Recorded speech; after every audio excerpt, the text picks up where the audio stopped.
I moved into apartment 3B on a Tuesday in October.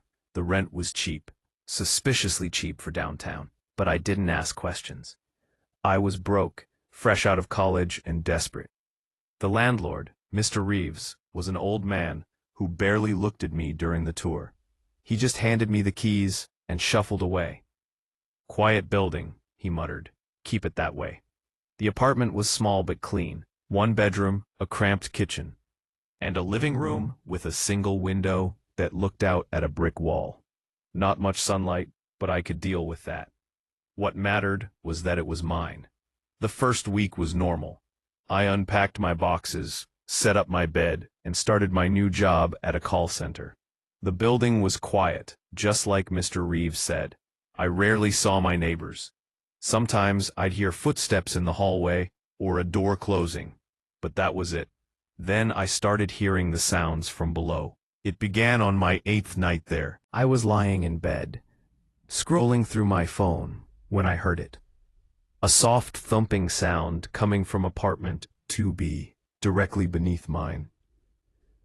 Thump, thump, thump. Slow and rhythmic, like someone dropping something heavy on the floor. I waited for it to stop, but it continued for almost 20 minutes. When it finally did stop, I rolled over and went to sleep, figuring someone was just moving furniture. The next night, it happened again. Same time, around 11:30 p.m. Same slow, steady thumping. This time it lasted longer, maybe half an hour. I put in earbuds and tried to ignore it.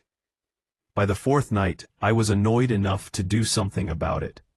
I grabbed a broom and knocked on my floor 3 times. The universal signal for, "Keep it down."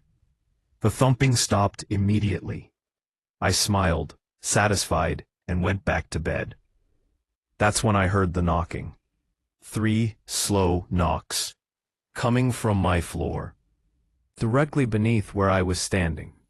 Someone was knocking back. My stomach dropped. I stood there, frozen, staring down at the carpet. The knocking came again. 3 deliberate knocks, the same rhythm I'd used. Then it stopped. I didn't sleep well that night. The next morning, I decided to ask around about the tenant in 2B. I caught Mrs. Chen from 3A in the hallway as she was getting her mail. "Excuse me," I said. "Do you know who lives in 2B? The apartment below mine?" She looked at me strangely. "2B? Nobody lives there, honey. That apartment's been empty for months." "Empty. But I keep hearing noises." "Old building," she interrupted, not meeting my eyes. "Pipes make all kinds of sounds. You'll get used to it." She hurried away before I could ask anything else. I didn't believe her. Those weren't pipe sounds. Those were deliberate. Someone was down there. That evening, I decided to check for myself. I went downstairs to the 2nd floor and found apartment 2B. I stood outside the door, listening. Nothing. I knocked. "Hello? Anyone home?" Silence. I tried the doorknob. Locked, obviously. I pressed my ear against the door, holding my breath. That's when I heard it. Breathing. Heavy, raspy breathing on the other side of the door. Someone was standing right there, inches away from me, separated only by the door. I jumped back and ran upstairs, my heart pounding. I locked myself in my apartment and pushed a chair against the door.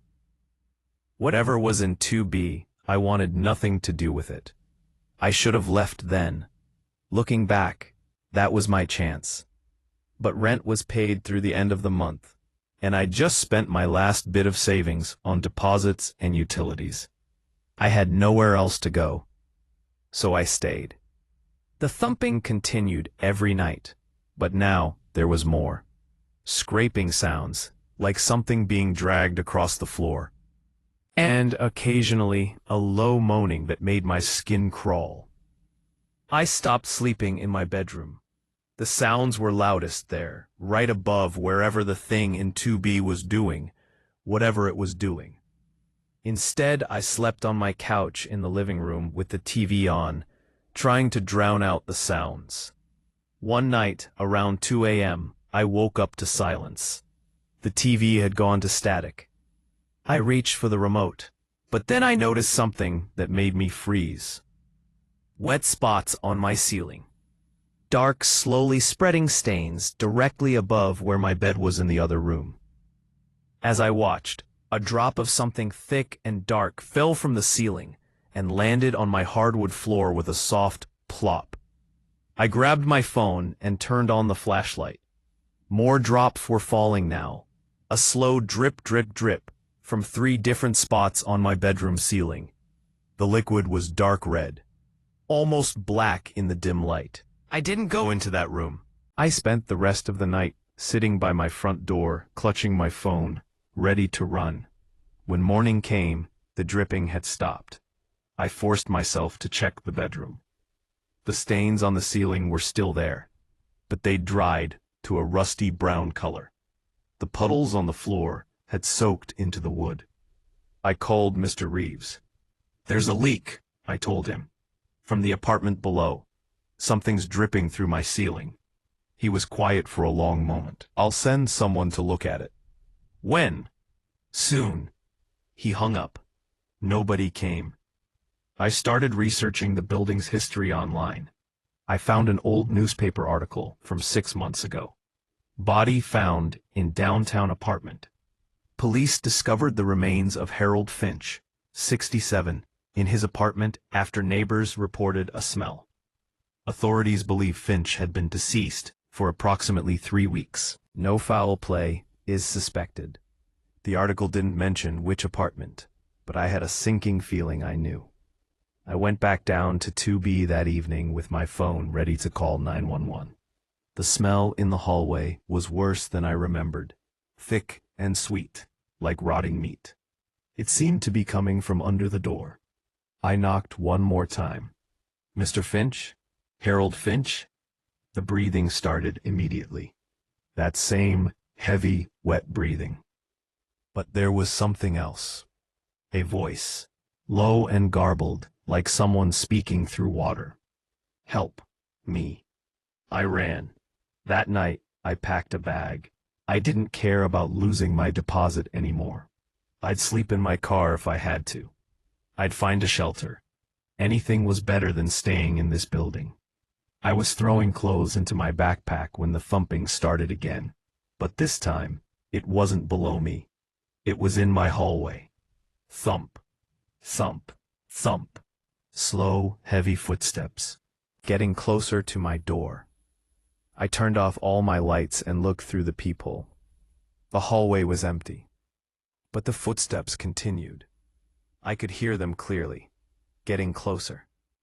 The old floorboards creaking with each step. Then they stopped, right outside my door. Through the peephole, I still saw nothing, but I could hear breathing. The same wet, raspy breathing I'd heard outside 2B. The doorknob began to turn. I'd locked it. I'd thrown the deadbolt. I'd even put the chain on. But the doorknob was turning anyway, slowly, like someone was testing it. "Go away," I whispered. The doorknob stopped turning. Then came the knocking. 3 slow, deliberate knocks. The same pattern I'd used with my broom that first night. I backed away from the door, clutching my phone. "I'm calling the police." The knocking came again, louder. 3 heavy blows that shook the door in its frame. I dialed 911 with shaking fingers. 911, what's your emergency?" "Someone's trying to break into my apartment." The door burst open. The chain snapped like paper. The deadbolt tore from the frame. The door slammed against the wall with a deafening crash. But nothing came in. The hallway beyond was empty. Dark. Silent. "Ma'am? Are you there? Ma'am?" I couldn't speak. I was staring at my open doorway, at the impossible emptiness beyond it. Ma'am, officers are on the way. Stay on the line. I heard the footsteps again. Inside my apartment now. Walking slowly through my living room. Heading toward my bedroom. Thump, thump, thump. I couldn't see anything. No shape, no shadow. But I could hear them clearly. Heavy footsteps on my floor. And that terrible, wet breathing. The footsteps stopped at my bedroom door.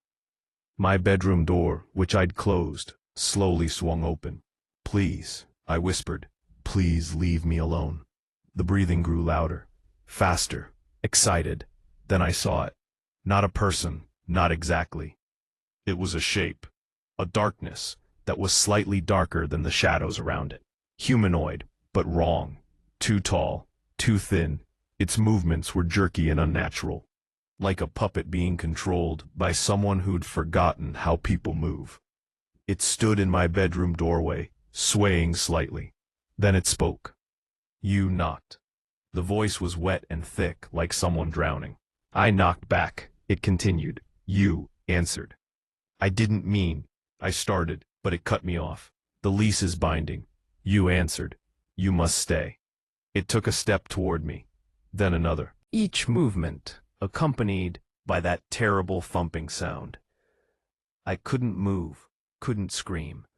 I just stood there, phone clutched in my hand, as this thing moved closer. Ma'am, officers are 2 minutes away. The 911 operator was saying, can you get to a safe location? The thing reached out with something that might have been an arm. Long dripping, leaving wet marks on my wall as it moved. Then I heard sirens outside. The thing stopped. Its breathing turned to a hiss, angry and frustrated. They can't help you, it rasped. This is your home now, you answered. Then it was gone. Not walking away. Just gone. The darkness dissipated like smoke. The police found me standing in my living room, staring at nothing. They checked every room, every closet, the fire escape. Nothing. The door was damaged, one officer said, examining the broken frame. But there's no sign of forced entry from the outside. It looks like it broke from the inside out. They took my statement. They looked at me with a mixture of pity and suspicion. They suggested I call someone to stay with me. But, before they left, the younger officer pulled me aside. Hey, he said quietly. This building, 2B specifically, we've gotten calls before, people hearing things, seeing things. The landlord always says it's empty, and technically it is, but what?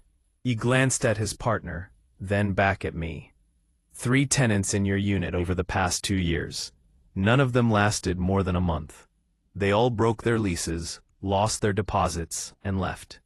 One of them tried to file a police report, but there was no evidence of anything. So, why didn't anyone tell me? He shrugged. Landlord's not required to. And it's not like the place is legally haunted.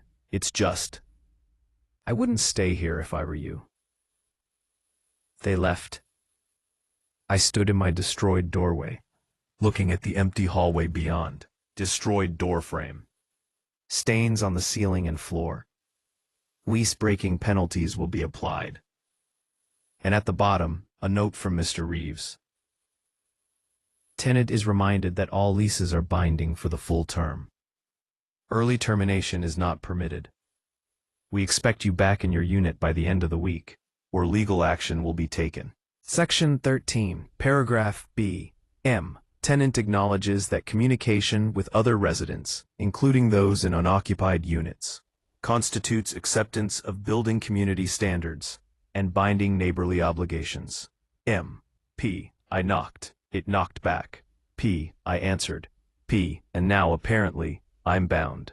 P. My week at the motel is up tomorrow. I'm almost out of money. I've called lawyers, but they all say the same thing. I signed the lease. I owe the rent. Section 13, Paragraph B. Tonight, I heard thumping on the ceiling of my motel room. Room 3B, they gave me. And there's no apartment 2B below me. This is a motel. P. But I can still hear it.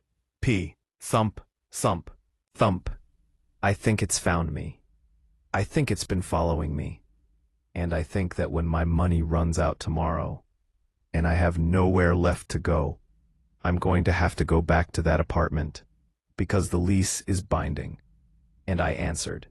This story was written originally for the Midnight Archive. If experiences like this keep you up at night, subscribe for more tales from the darkest corners of reality. Remember to lock your doors, read your leases carefully, and whatever you do, don't answer when something knocks back. Sleep well, if you can.